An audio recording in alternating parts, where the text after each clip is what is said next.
Don't tell anyone that I'm early because I'm usually late. So I thought maybe I'll be early. Prepared with the chat. Not only that, but I also updated the title, which I hope I did actually. Let's look at it. Stream info. Yeah, perfect. Perfect. Okay. All right. All right. Sweet. Sweet. I'm, dude, I'm so good. I can actually do the tweet in the stream because I'm so early. We can actually browse Twitter for 5 minutes. No problem. Merlin No way. I thought you were going to talk about fonts. Look, I um I think what we can all what okay, Merlindru, like honestly, Rust has it like it's not perfect. It has a lot of problems. But so does every other language, right? Do I think that Rust has less problems? I don't know. But look, I'm glad you didn't buy that font and I'm glad that you are back on the Rust train. Or you didn't leave the Rust train. All right, let me write another tweet. Even though I never tweet this much, I'm gonna get an unfollow for sure. Also, the cure to male loneliness. I had to do it. It was so funny. Okay. Let's see. We'll do the little fires, right? There we go. Yep. Okay. Okay. All right. Here we go. I think Java is the best example for what I'm worried about. Language itself isn't bad, but all libraries are insanely complex. Yeah, that sucks. Rust language can be as hard as you want it to be. Yeah, it's so true. It's so true. It's like, honestly, SQLX is getting me down. Like, speaking of libraries that are complex, like, it, looking at SQLX, like, macrocod, yeah, it's so nice. Yeah, sometimes you come across a crate and you're like, this is nice. Like macroquad is nice. But like I guess SQLX is like getting me down because I'm looking into the implementation and I'm like, why is this like this? But yeah, macroquad is like really good. I haven't actually looked at yeah, but even this code is like clean. Even this code is like really clean. Yeah, this is nice. So easy. Um, I guess if I go into file, maybe it's not that nice. No, it's actually not bad. Yeah, this is actually pretty good, honestly. It's Go level simplicity. Yes, yeah. That's how I try to write Rust. Teenager. It's we're so back. What are you talking about? We're so back. We're an hour early. I'm an hour early because okay, I have a don't tell anyone, okay? But I first of all I have a job. Astro kernel, yes. It's actually just it's just faster than Lime's blog post. Astro kernel, you're gonna be let down. Sorry. Sorry. um but yeah, I have a webinar that's going on in Debated. I have a webinar that I never thought I would say those words in sequence, but I have to go to a webinar in 1 hour, and that's why I have to start an hour early. It was either an hour early or an hour late, and I thought, no, no, no, yeah, seriously, like horrible. Just the word itself, like what does it even mean, right? What does it even mean? I don't even know. What is it? Like, is a live event held online with a purpose to teach or inform virtual audience members about a topic? Ugh, ugh, gross. The ultimate marketing funnels. Become rich with a 4 hour of work. Yeah, heck yeah. 4 hour work week. No, it's actually my company. They hired like marketing people. Can I say this? I can say it. They hired like marketing people, and this is what B2B SaaS marketing people do. They hold webinars. Look, I mean, they're the ones they're making money for the company, not me. I'm a what are they? I'm like a there's like a profit center and like a cost center, and like all programmers are cost centers. We take money. I mean, we make the product, but like, we don't make any money really directly. What do you mean go to your computer? Wait, what does that mean? What? You just had to click on puts and see the money roll in. Go to money. Perfect.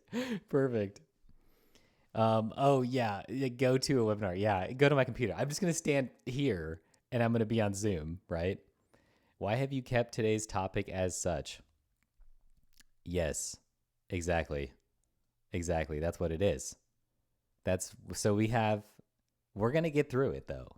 I think it's I think it's worth it. And I don't think I've even talked about this. So yeah, maybe we should just get into it. Now that you mention it, right? I'm not gonna do a Rust tutorial. I mean, I don't have. Maybe I should. Maybe I should put one together. But honestly, I feel like Faster Than the Limes is probably better than mine. So definitely don't want to do that. All right, so we're just going to get into the syntax, I think, because that's what this is. But we're going to go through it together because I don't think I have looked at this ever. I have 30 minutes. I got 30 minutes. 20-minute read. I know. I have 30 more minutes. Oh, that's true. Yeah, I have 30 more minutes. 10 to understand. All right. Look, if you wanna learn Rust, Hello, Steve Peter. Fisterer. What's happening? Is that how I say that? Did I just butcher that? P Fisterer? Should I not? Should I stop saying this? Should I stop saying this name? All right. Okay. All right. I am. Oh, I got it. All right. Don't say Fisterer. Yeah, I am not doing well today. All right. Look, here we go. Let's start at the beginning. Like, if you've never seen Rust before, this is the way. Okay. In Rust, you can declare a variable like this, right? Wait, Candy Strike. This might be irrelevant, but what is your opinion about research lines in the field of computer science? Research lines. I was talking to my boss about this yesterday. I was like, what's up with computer science research? Like, did it all bottom out in like zero knowledge proofs and machine learning? Like, is there even any programming language research going on anymore? And that's how I found the ghost types. Where is it? Verifying Rust programs using linear ghost types. I was like, that's exciting. So yeah, that did happen earlier this year. So people are still putting out papers, right? Hello, Peter. On programming language What's research. happening? Beal Coder, what's up? Thank you for the follow. Yeah, but my opinion was uninformed, I guess, Candy Strike. My opinion was not, I didn't know what I was talking about, but it felt to me, the hype is like obviously machine learning and zero knowledge proofs. So like encryption and zero knowledge proofs. But people are still they're out there. They're out there doing it, making papers. All right. Beal Coder, yes. Hello. Okay, all right. Let x equals 42. I rarely ever see this actually in like open source stuff that I look at, but it happens, I guess. This can also be written in a single line. Specify a variable's type. Yep, explicitly. Okay. I never see this either. Maybe I have to look at more Rust code. Beer Coder. Let x I32 equals 42. That is correct. All right, you can declare. So this is basically what you will always see. You will either see an explicit variable with a let variable name colon type and then the value, or you won't see this, right? You won't see this little bit. But yeah. And then you've got, so you can't do this. Like in other languages, you can do this where you can like initialize a variable and try to use it, and that's a nil, right? But in Rust, in our favorite language, our dear leader Rust, you cannot do this. You have to initialize, right? This is a compiler error. So usually you can run this, but you cannot compile this program, right? That's the first thing of Rust that you will be like, I love this. Thank you, Rust. All right. So anyway, but you can do this, right? Let x equals 42, and then you could like pass it to a function, right? And the type will be inferred from this value. So also you have to declare all types on all functions, but we'll get there. We'll get there in a second. The underscore is special. It's a reserved keyword. It's a keyword. It basically means do nothing, like ignore this whole right-hand side of the equals. This is this, right? So like we don't care what happens to this 42, or we also don't care what happens when you call get thing. But it's nice. It's a nice indicator to like readers of your code to say, hey, this does return a thing. It doesn't return nothing, right? Pre-watched. What is that? What is pre-watched? Wait, what? Am I new to Rust?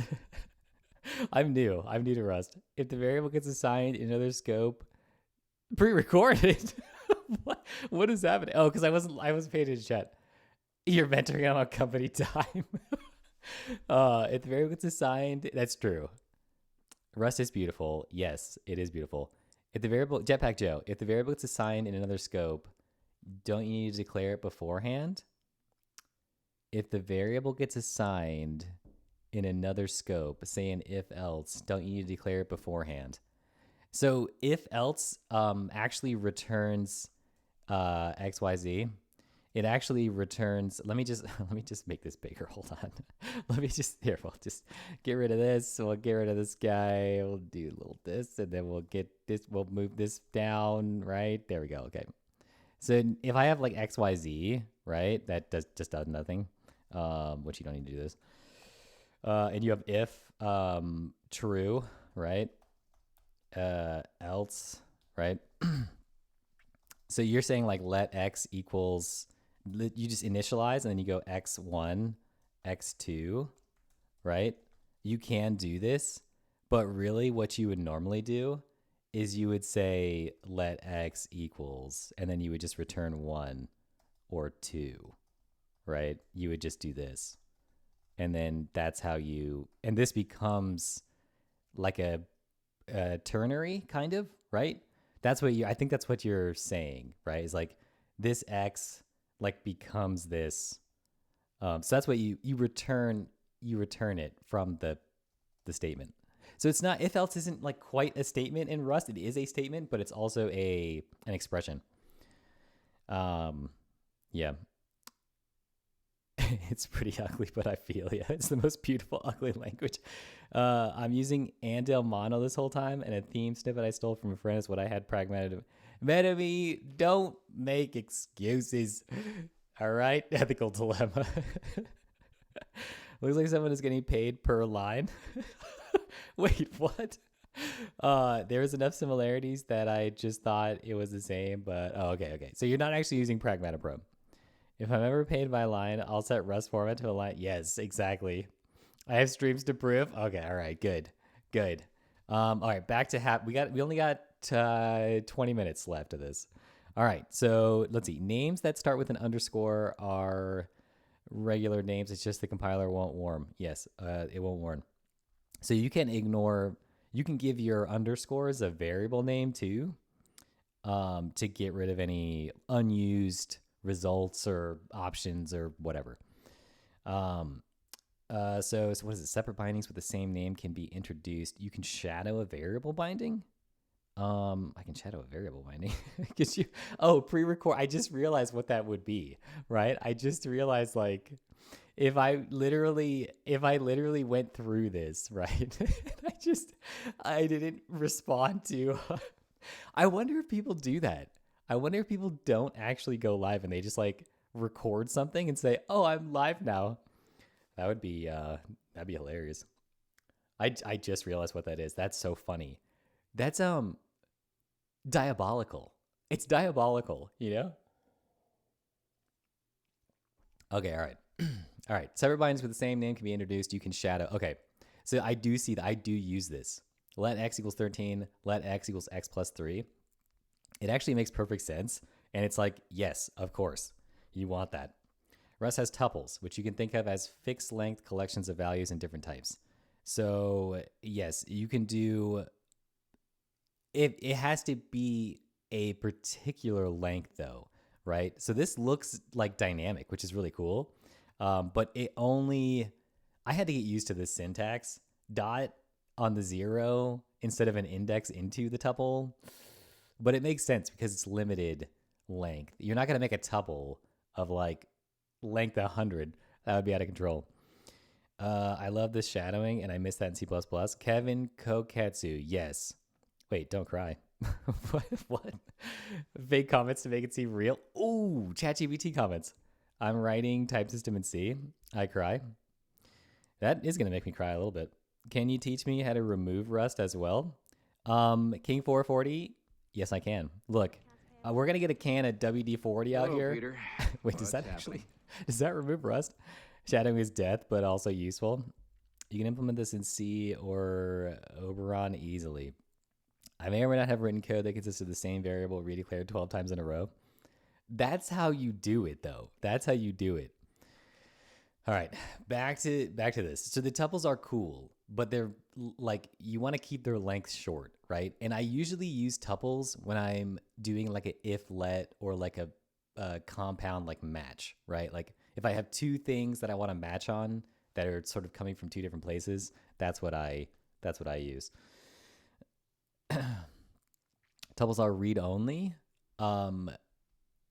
Shoot, that's a good question. But yeah, I'm fairly sure tuples are read only. Yes. Fixed length collections of values of types. So you can't, yeah, I don't think I've ever even tried. Pair equals A1. Pair. There's no, yeah, they're read only. Yes, they are read only. That's a weird question that I never even considered. That's why we stream. We're all learning here. Oh, you can modify the value? Wait, you can mute a tuple? Mute tuple. Pair dot 0 equals B. Oh my gosh, they're not read only. What the heck? Now, that's why, see, we're all learning. I knew I would learn something. That I never do. I knew I would learn. Yes, look at this. I've never even tried. This, this actually helps me with something that I was like working on. All right. Low and true is bar. I mean, you could, wait, what type of match expressions are there with tuples? Yeah, like you would do, like if I wanted to match on this, you could do match pair. And then, freaking A. Hang on. Rust Analyzer's freaking out because like this is too simple. Can I match pair? Is not empty. Okay, so yeah, I would do like X, Y, right? And then you could like do that. And then we'll just do nothing here. But then you could do whatever you want, another tuple, I guess, right? Output another tuple. And this is gonna be like none or something, and we can do like sum on this tuple or something, right? And we can do that, right? There we go. It's such a dynamic language. It's so dynamic. Rust is hilariously tuples just like structs. I literally did this. Oh, sorry, hold on. That was my work. Is like someone's talking to me. Hang on. Now I'm like talking to my boss. WD-40. Should I try WD-80? Yes. And then we'll go to WD-160. Since unit is just empty tuples syntactically. Yes, the hamster inside your computer in charge of running is stun locked. It was though. I can match X, Y, for example. Wait, what? Oh, you want to match literals. Shoot, can you? I don't know if I've ever done that. Y1? None. Oh my gosh, you can match literals. Amazing. Maybe I have done this actually. It didn't it wasn't apparent to me. Here, we'll do pair 0, B. Okay, so we're learning. I'm learning. Twitch chat is teaching me Rust on the clock. We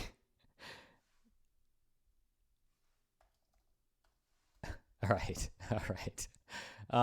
Okay, all right. You can also match. Oh, yeah, that's true. Hey, Merlindru, we're getting ahead of ourselves, okay? We're getting ahead of ourselves. Array programming is a thing of the past. Tuple programming is the future. Look, we're way ahead. We got to stick to this. Okay, look. So you can annotate the type, right? Tuples can be destructured when doing an assignment, which means they're broken down into their individual fields. Let, some char, some int, A17. Okay, yeah. That's what I usually just do that. This is especially useful when a function requires a tuple. Yes, right. Look, it's Go. We've recreated Go in Rust. We've done it. Who knew that we could do it? If this was an error, or this was a error and this was the value, incredible. Okay, when destructuring a tuple can be used to throw away part of it. Let underscore right slice split. Yes, okay, that's correct. You can actually throw away the whole thing, right? You could just do underscores all the way down. You could do that. Okay. What we need is a Rust REPL. There is a Rust REPL. I think I'm gonna stream Rust versus WD-40. You should. A Rust REPL sounds so nice. I think there is one though. Match is powerful, but you need. Yeah, that's true. All right. Sorry, my boss is like still talking to me, and now I'm like, shoot.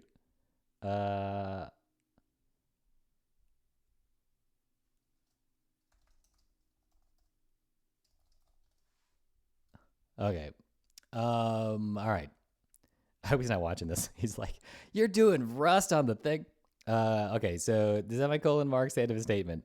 Let x equals 3. Oh my gosh. Yes, a semicolon. Come on, we know this. Which means statements can span multiple lines. Yes, that is correct.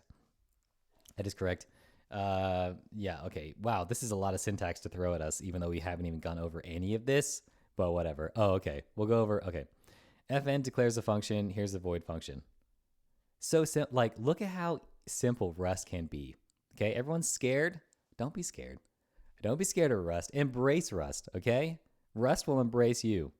Here's a function that returns a 32-bit signed integer. The arrow indicates a yes. So function, right, which is the only function specifier we need in programming languages moving forward. We don't need func. We don't need function. We just need fn, all right? And then the name, arguments, returns something, right? That's it. A pair of brackets declares a block which has its own scope.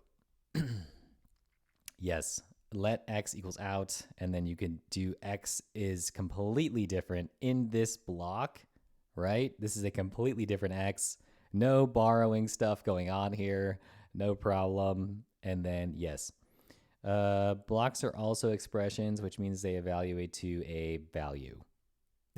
Yes, that is correct. So inside of that's what I was saying with the if else, right? That's when you put a semicolon after a statement or whatever, it becomes an expression, which is really cool.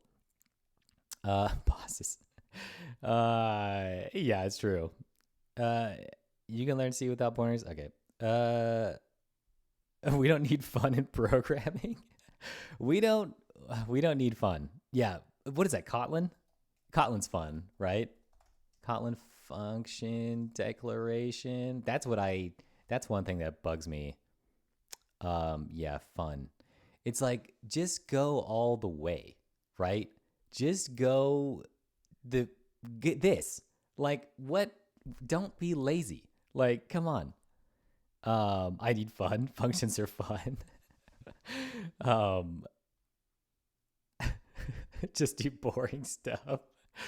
All right. Inside a block, there can be multiple statements.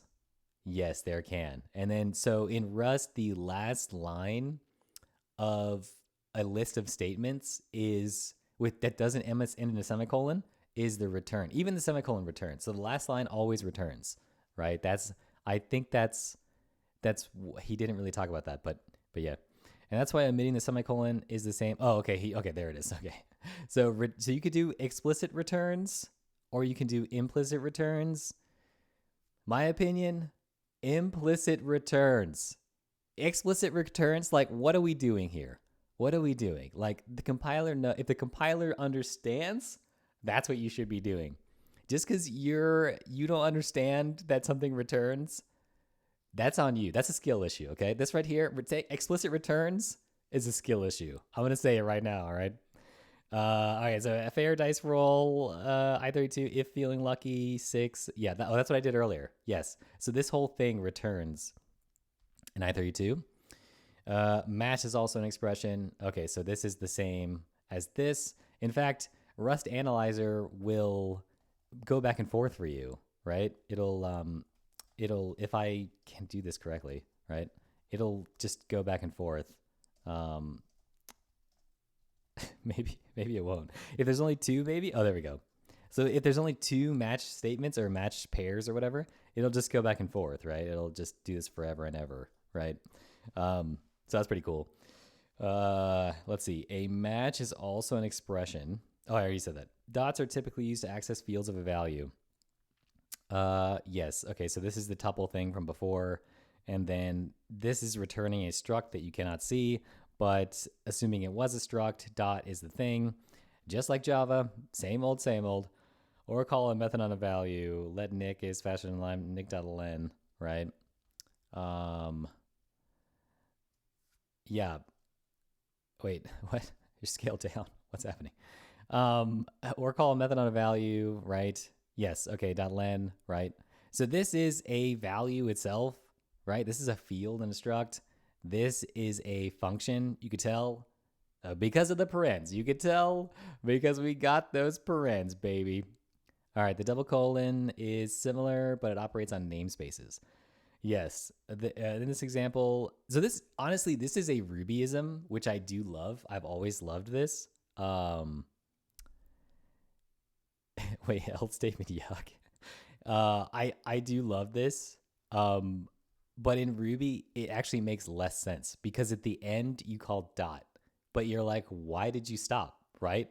Why did you go? This one would be a dot, right? If it was a struct, if it ended in like a instance, or if it ended in a class, you call it dot. It's like, that's so stupid.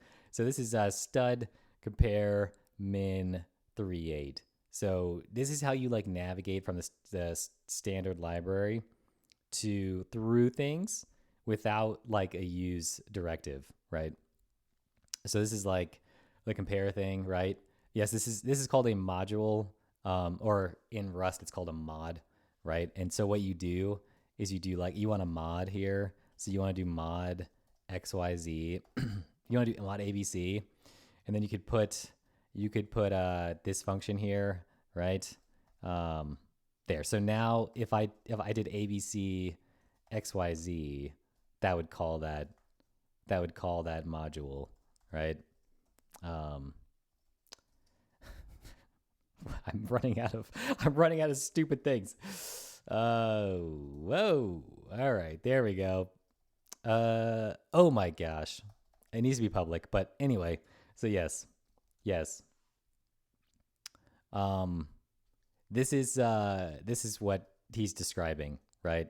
Is like there's just a function inside of a namespace or like a module, and you could nest them forever, and that's exactly what this is doing, right? There's like 3 nested ones.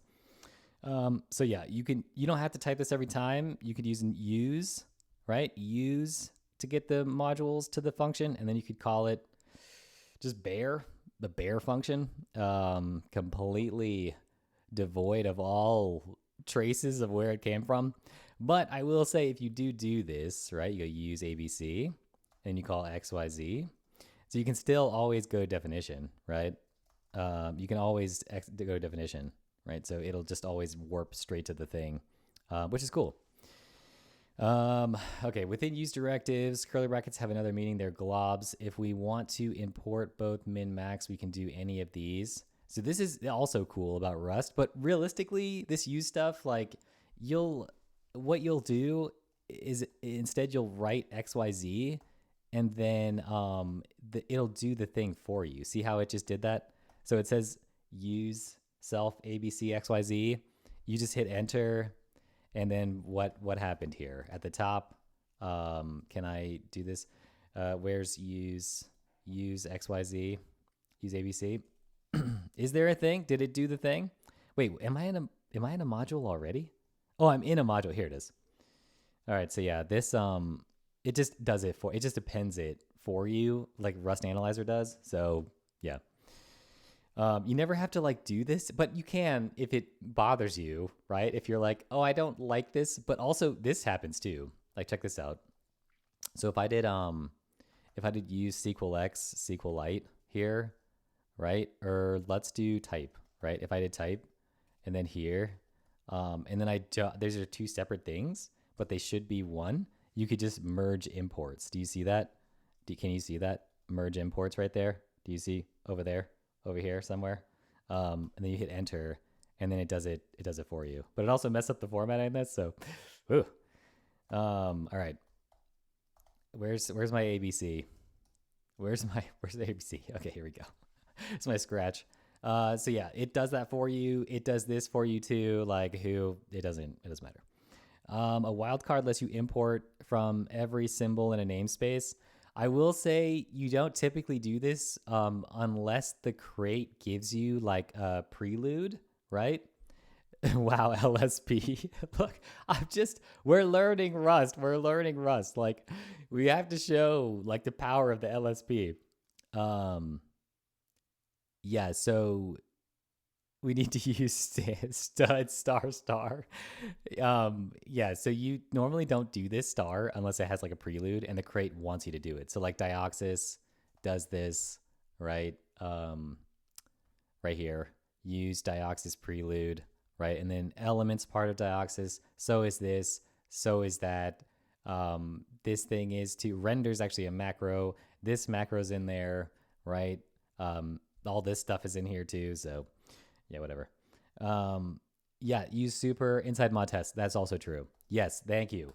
Kevin Koketsu. Yes, thank you. This is the one right here. So like, yeah, you do super, you have mod tests and you're doing some tests and you do a super inside of it. Yes. Okay. Where was I? All right. So types are namespaces too, and methods can be called as regular functions. So yes, this is very Rubyist too. I love this. I've always loved this. But yeah, so you can do, this is the same thing, but it just looks cleaner, to call it like it's a function on a type. All right, test in 2023. I thought we wrote tests. We wrote, dude, you still need tests in Rust. Like, come on. It eliminates a lot of tests, but yeah, you know what? Actually, we don't need tests. What am I doing? I'm going to delete my whole test thing. What am I talking about? Oh, Etsy official. What's up? All right. So this is, so now where stir is a primitive type, but many non-primitive types are also in scope by default. That is true. So vec is in scope by default, but you don't ever have to do that because it does it for you. This works because Rust inserts this at the beginning of every module, right? It always inserts this standard library. So if you didn't want the standard library, you have to do a special little thing, but we'll talk about that later. All right. Oh my gosh. There's no way we can get through this in half an hour. I got to turn up the heat on this. We're not going to make it. How long is this freaking? Oh my gosh. This is 30. What kind of genius level? There's no way. How can this be?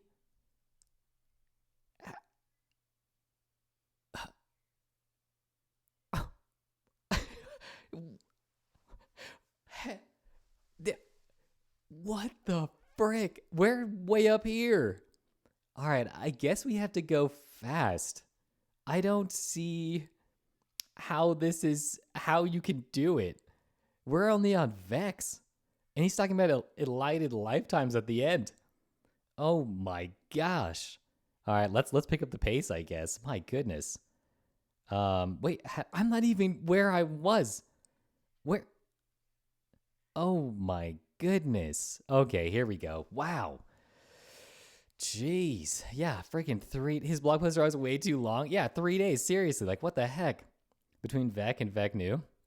Vec is a macro, and it's just there is no difference really between the macro and not. Debated. Yeah, I got freaking totally debated. His blog posts are always, yeah. Now I know the truth. I did get you, but Teeny Turner, I did get you baited. Like, what the heck? I don't like that. All right, we got to we got to speed it up. You know, I only got half an hour before my stupid webinar. Oh, webinar. All right. Back new. Yeah. Okay. So this works. Blah blah blah. All right. So structs are declared with the struct keyword. There's a struct. We got to take a second though. This is a struct is like it's like a data class or something in other languages. It's like a data thingy. It's like it's like there's no there's functions, but they come separately. So you can do this by itself, and it's just a bag for data.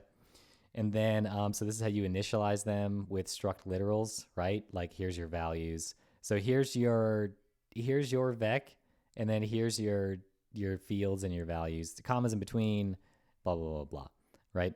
Order does not matter. That is true. So you can also do this, which is like very JavaScripty. If you have another vec that you've initialized, you can do ... and then the other the instance of the vec in the let that you've made, right? So this one's v2. So you're using this here, right, to fill in the y value. So y would be 2 right here. So yeah, that's cool. This is called struct update syntax, can only happen in the last position. Yes, it needs to be the last one. You can't put this up here. It's got to be the last one. POD data structure. Is that payable on death? What is that? A struct is the thing with more things. This is my best interpretation of a struct. A struct is the thingy. It's got thingies. Yeah. So let's see. You can also do all the fields, which is cool. That's fine too. Yes. So structs like tuples can be destructured, just like this is a valid let pattern. Yes. So from before we did the destructuring the tuple, right? Where you can on the left hand side, this returns a tuple of 2, right? So you can do the same thing here, where you give it the type, and then you give it the struct values or the struct names, and then you could destructure this way. So this is how you assign. This is how you destructure. All right. Wait, what? I understand that way that structs are like tuples with named position values. Yes. Hello, Peter. What's OX will lead. What's up? It's like it's supposed to be like a hex thing, but like I just said it because, whatever. Let patterns can be used as conditions in if. Okay. All right. So we've got a struct. We've got 2 structs with 2 different values, and then here we go. Yes. So you can destructure in the if statement. So you say if let, right, and then you give it the whatever the value is over here, and then you can destructure the thing. And it looks like Hello, you can. Peter. Oh my gosh, Jamly977, thank you for the follow. I thought structs are like objects from OOP. I mean, there's 3 parts to structs, right? There's like the struct itself, Peter. default writer. Okay, thank you for the follow. I don't know. Did I just get rated? Did I not pay attention? Like, what's happening? Is this what's happening? No, I didn't. I don't think I got rated.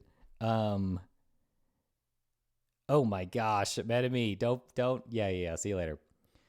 Okay, I've got 20. By the way, I've got 26 minutes until my thing, so we got to get through this. This is not going well.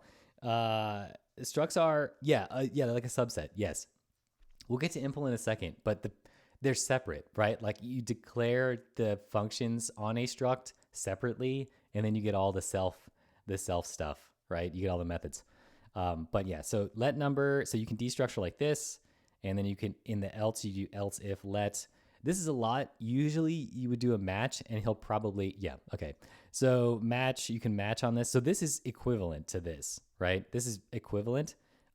If the name of the field is the name that so you can destructure just the value of it, or you can try to match based on the value of the thing too. So like the actual, so here's the name, you're just getting the value out, and then you can, I guess I didn't really talk about that before.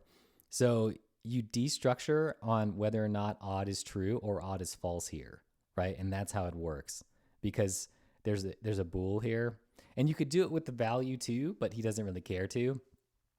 You could do it with value 1, value 2 if you really wanted to, but in this case, this is enough to like differentiate the structs from each other.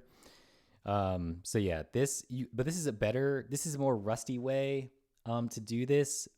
Match and number, right? And then you can like use the value in the match statement that you got here. So yeah, this is what you want to do most of the time, because you'll probably be doing large match arms. But I guess if there's only 2, I don't know, you might as well do if else. Can't wait for you to get to multiple inheritance. If I even make it, a match has to be exhaustive. At least one arm needs to match. Okay, yeah. So here so he's matching on value now instead of odd, right? So here, the last arm didn't exist. We would get a compile time error. Yes. So this cannot exist because, wait. If that last arm didn't exist, it does exist though, right? So yeah, this wouldn't even compile, right? Because you've already given it all the information it needs here to know that this won't happen, right? Because there's only two values in each, which is cool. Yeah, okay. So if that's hard, yes, okay. So this is what else you can do is, instead of matching on all this destructured stuff, which is kind of crazy, right? You don't actually want to do that. Instead, what you can do is you can match on just the value, and you can do 1, 2, and then any other thing does this, right? So like these are kind of like supported values that you're looking for, and then this is one that you're not looking for, right?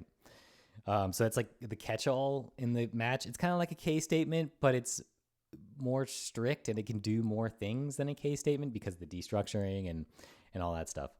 Okay, so you can declare methods on your own types. Okay, here we go. So here it is. So you can use this by itself from earlier, right? And it's just like a data class or whatever you call it, like a skinny class, or I don't know. And then here is where you do the implementation. So these are separate things, right? These are completely separate. So you call impl as another keyword on number, and then you can give it functions. And then so there's 2 types of things, right? There's 2 types of functions in an impl statement, right? There's functions that take self. Those are instance methods. And there's functions that don't take self, which are class methods, right? I can't believe they stole methods from JavaScript. JavaScript is the only language. There's no other languages. JavaScript is it. That's all. Let's just all use. Why are you even learning Rust? Like, just use TypeScript. Like, what's wrong with you? All right. Okay. So you use them like this. So you do your number, right? You would like instantiate your number, and then you would say -2 because it's here, and you would say is strictly positive, right? So that's the thing that you made before. And so when you instantiate the new one, you can use the self because it takes self, right? Okay, so variable bindings are, I swear JavaScript was a mistake. JavaScript it wasn't a mistake. JavaScript was a business value positive endeavor. Okay, that's what it was. We did so much synergy with JavaScript. Write this language in 10 days. Okay, done. Netscape wins, and they have us writing JavaScript for forever and ever. Variable bindings are immutable by default, which means their interior can't be mutated. Let n equals number. And yes, so you have to specify that something is mutable. So everything in Rust just normally is immutable. You cannot do that. You have to actually say that it's mutable, but you can't even reassign, right? You can shadow from before, but you cannot reassign. That's the thing, right? You can't just do this because this is a compiler error. It won't even run, right? It won't even compile. So you have to say mute, right? You have to say mute. It's not mut. It's not mut. You heard it here. If the thing is a shortened version of the thing, it's mute. It's mutable. Yes. Okay. It's mute like newt, MEWT. That's how you do it. All right. So, we're on traits already. Okay. So traits, traits are inheritance. Traits are inheritance. Wait, what about care? Care. You don't say char. Come on. You do not say char. You do not say char. You do not. What did I just say? I just said care. Come on. Are we about to fight right now? Are we fighting? Car. Car. It's care. Rex Ace. Come on. Rex Ace? I don't even know how to say anything. Care. Come on. I'm not even subscript. I'm thinking about unsubbing. Come on. Look. Do it. Unsub to me even though you're not subbed. All right. Look, traits are inheritance. I'm just going to say it. It's better, but it's inheritance. I mean, it's not you. Okay. So the difference between traits and inheritance is that traits can only have functions. They cannot have their own fields. So structs have fields. Impl has functions. Traits also only have functions. So when you impl a trait for a struct, it only gets functions. That's basically it, right? So you can implement one of your traits on anyone's type. It's true. You can implement anyone's trait on one of your types, also true, but not a foreign trait on a foreign type. So what he means by that is like if there's like a crate that you're using and they have a struct, these are called the orphan rules. So you can't implement someone else's trait on a type that you do not like own necessarily. It's like not in your module, but you can implement like drop for stir. Yes. So he'll probably talk about this. So it is strictly negative, right? From before, was the opposite of this, right? So here we want to impl signed for number. This is the key right here. Impl for, right? That's what you're doing when you implement a trait. So this is how so usually in Java, you would say number less than, or whatever. In Ruby, you would say like number less than signed. And in Java, what do you do in Java? I haven't written Java in forever, but in Ruby, that's what you do. So, yeah, implements. Yes. It's implements. Right. I thought it was extend. What is extend? Is extend not a thing? Maybe. Oh yeah, it is implements. All right. So anyway, you implement sign for number. Extends is for classes. Oh, okay. Traits are interfaces. Yes. Yes. So you have to spell out so here it was just the body, right? Here it's just the body of like the type signature and like it takes self and the name. But here for each implementation, you have to like spell it out, just like inheritance, right? It's the same. So now when you make a new number here, you can call is strictly negative, even though the number struct from before does not have that, right? You did not implement that for number, so it came from the trait. And the only bad thing about traits is that they have to be in scope for you to use the methods that come from the trait. So like if this was in a different module, right? The signed trait, you could not call this. You would have to use signed before you could call the function, right? Our trait on a foreign type, a primitive type even. Yes, so impl signed for I32. Hello, Peter. So, head pattern, thank you for the follow. So impl signed for I32.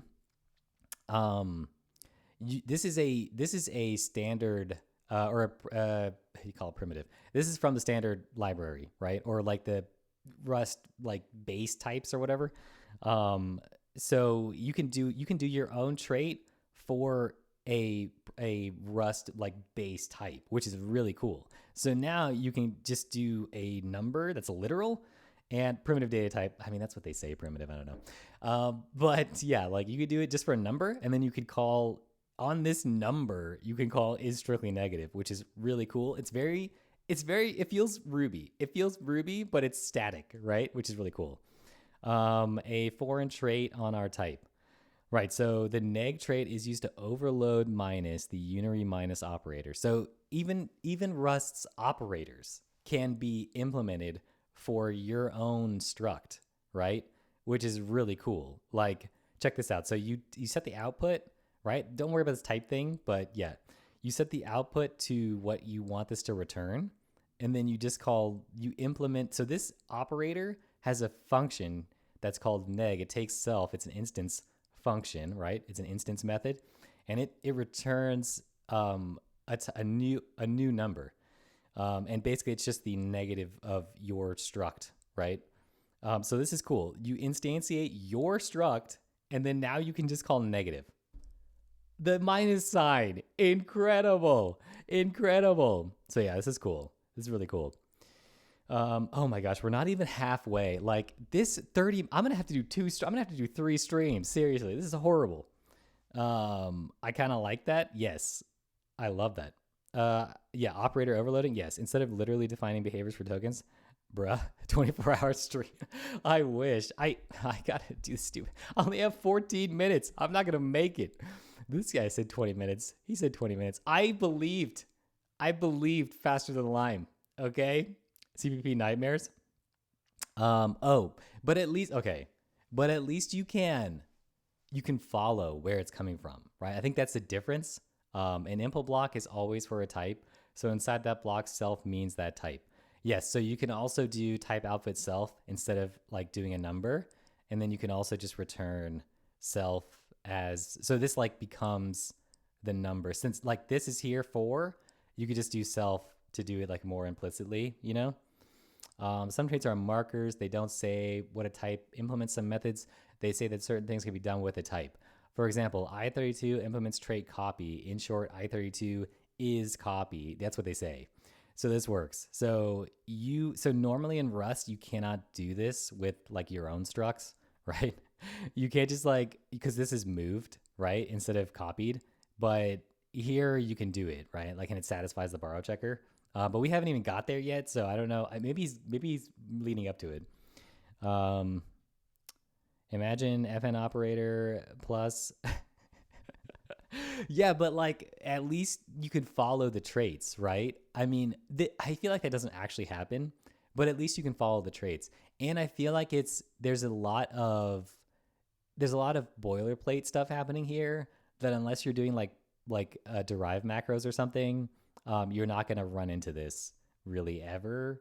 I mean, but also you can follow it. You can be like, wait, I just did a negative on this struct. Where is that thing? And you could see it, right? Unless it's in a derived trait, in which case, yeah, you're done for. But anyway, so yeah, this is copied. A is copied into B, and A is copied into C. So A is still. Has A been dropped? I don't know. He doesn't even talk about it. And this also works. This is why I wanted to go through this, because I still need to like get a handle on when things get dropped.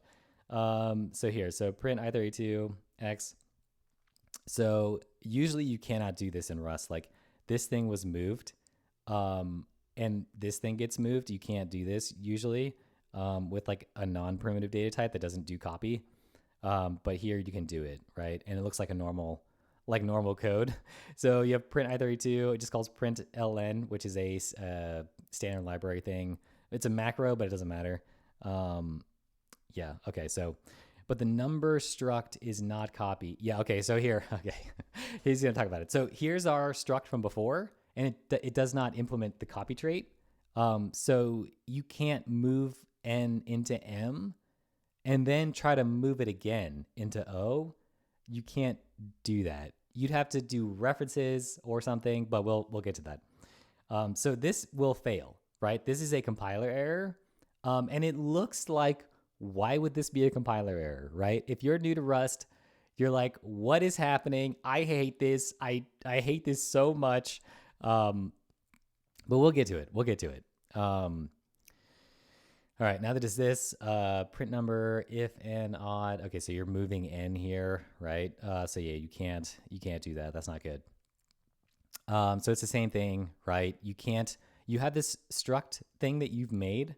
You can't do that, not with that attitude.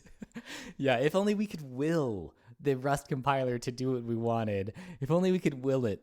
If only there was a garbage collector that could help us with this problem. But it works if print number takes an immutable reference instead. Okay, so yeah, check this out. So we're getting to references, right? So this is what I was talking about. This now is a different type, right? And I don't know if that's true, but it is a reference to that type, right? Tushar XOXOXO. All right, we'll see you later. UNS. What's UNS? Yes. Okay. So now if you have your struct, right, unsafe. Now if you, unsafe could help us. That's true. You can just copy the pointer around. Okay. So you have your struct, and then you call a reference to that struct, right? Hold on. My boss is like, oh, you're fired. No, that's not true. Let's see. Okay. Yep. All right. Okay, so I've got 9 minutes. Where are we?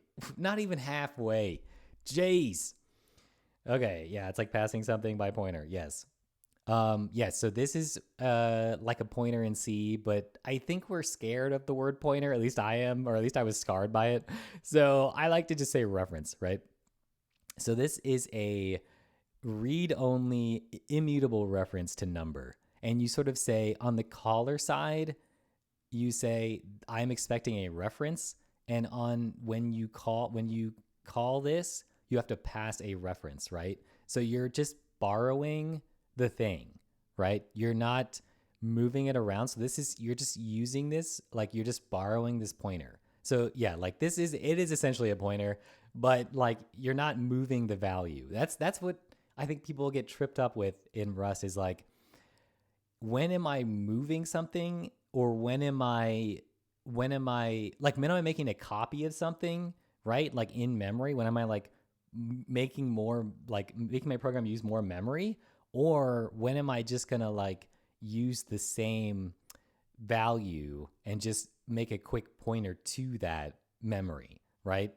You don't have to worry about all that. Basically, all you have to do, if you're not going to do something like mutable, essentially, I mean, you can use a mutable reference too, but like if you don't want to make a copy of the memory that you're using, so like here is some memory that you've allocated, and if you're not planning on doing much to this except for reading it, right? If you're only going to read these values here, you just have to pass a reference, right?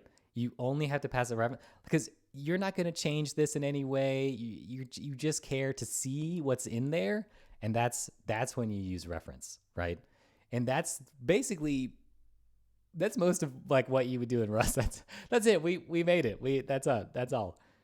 Slower than Lime. I'm not as fast as Lime for sure. Smart pointer. Yes. Unique pointer number. Oh my gosh, we're going. All right. It's better than copying. I'm still going. Yeah. I know. We're not gonna make it. I got 7 minutes. Okay. So I think this is super important though, because this is unlike most other high level languages, right? You don't ever do this in a high level language. Usually it's up to I don't think that you ever do. I think everything is either passed by reference or passed by value, right? And they just like make copies willy nilly. So like I think in Ruby, most things are a reference, but sometimes they get copied, but it's not apparent to you as a programmer, right? I do that in JavaScript. I have no idea what you're talking about. Yeah, like, but it's not like obvious to you, but here it's obvious. And I think that's why people don't like Rust. But as long as you understand that this is not a number, this is a reference of a number. This is a reference to a number. It's a pointer to a number. You're good to go. And you could do crazy stuff. You can do this, right? You can do this as much as you want. No moving required, right? So yeah. It also works as a function takes a mutable reference, but only if our variable binding is also mute. Okay, so this is when you don't want to make a copy, but you still want to change the thing. You make a mutable reference to it, and now you can change that same value that has not moved in memory, has not moved on the heap, hasn't moved. It's still there, and now you can change it. So you do a mutable variable. You can pass your reference still, right? But here you have to say it's a mutable reference, right? And then you can make another immutable reference. The trait method can also take self by reference or mutable reference.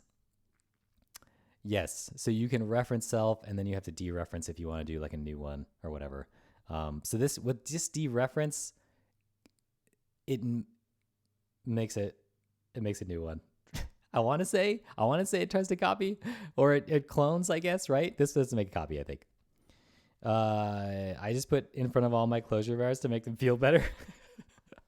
Yeah, closure's always reference. Do you need a second ampersand in the ampersand n? Do you need the second ampersand in the ampersand n? Here? No. You actually, I mean, you do because the type takes this reference, but technically you could have another one that takes an owned value and it could drop it after, because you've used all your references now.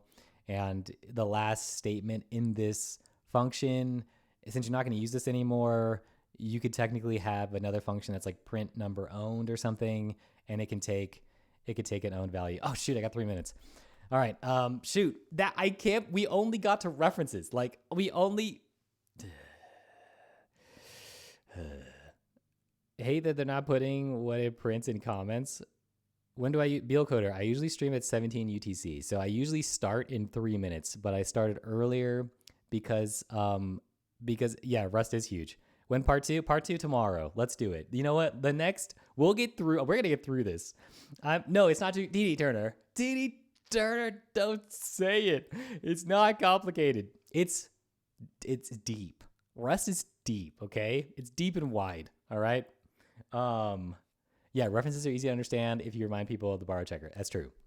So the Rust compiler will help you with this. You don't have to keep this in mind. So Etsy, it's time consuming. No. All right. So we're going to get through it tomorrow. Guaranteed. I will stream as long as it takes tomorrow to get through it. All right. But today I got to go because I got 2 minutes till this dumb webinar. Okay. Look. We got to make money. We all got to make money sometimes, and this is how I make money. Webinar.